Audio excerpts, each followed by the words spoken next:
Судбината на работникот на метар квадратен наспроти профитот согласно закон. Планска градба со последици и смртен случај.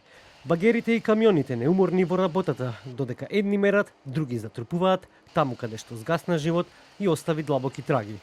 Ни за прашања малку одговори во потрагата по тоа кој е надлежен. На терен сликата како да не се случило ништо. Додека снимавме, забележавме дека јамата која е најдлабоко влезена под земјата зафаќа два објекти кои се оддалечени околу непол метар од ископот. Од јамата внатре, човек кој со агресивен тон бараше да прекинеме да снимаме, дури и се обиде да фрли камен врз екипата.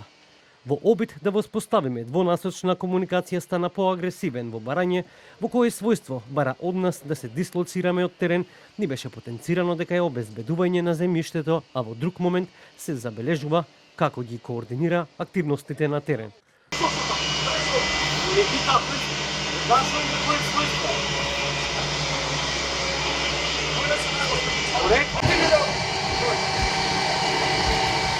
Од друга страна, законот за градење кој е менуван скоро 30 пати јасно прецизира кој за што е надлежен и како треба да се постапува при издавање на градежна дозвола и што се треба да се запази при отпочнување на било која категорија на градба. Од општина Кисела Вода Молк побаравме низа одговори, меѓу кои тоа дали имало некакви забелешки до планерот, проектантското бюро или инвеститорот од страна на секторот за урбанизам. Како и клучното прашање, дали општинскиот градежен инспектор или државниот инспектор за труд го посетиле градилиштето во фазата на критичниот ископ за да утврдат дали се работи спротивно на безбедносниот елаборат и дали градежниот инспектор извршил контрола пред почетокот на ископот. Од државниот инспекторат за труд појаснуваат дека по првиот надзор во смртта на 34 годишниот работник констатирале фактичка состојба и издаде устна забрана за работа за непосредна безбедност на работниците.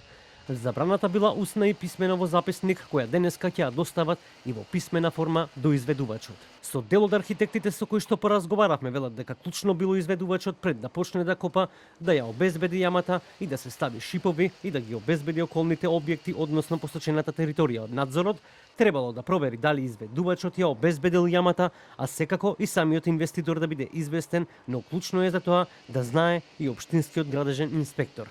Инвеститор е Нар Инвестмент, односно поранешниот градоначалник на општина Аеродром Ивица Коневски, кој меѓу другото до извесен период беше ангажиран од општината Кисела Вода како адвокат за правни услуги на општина Кисела Вода, откаде побаравме одговор дали се уште е адвокат кој го плаќа општината, но одговор и по тоа прашање не добивме.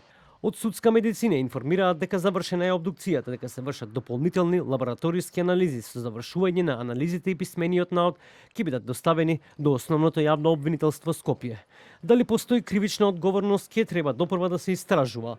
Од обвинителството велат дека се преземаат действија за прибирање на докази со цел утврдување на причините за несреќата, издадени се повеќе наредби, а надлежните институции постапуваат.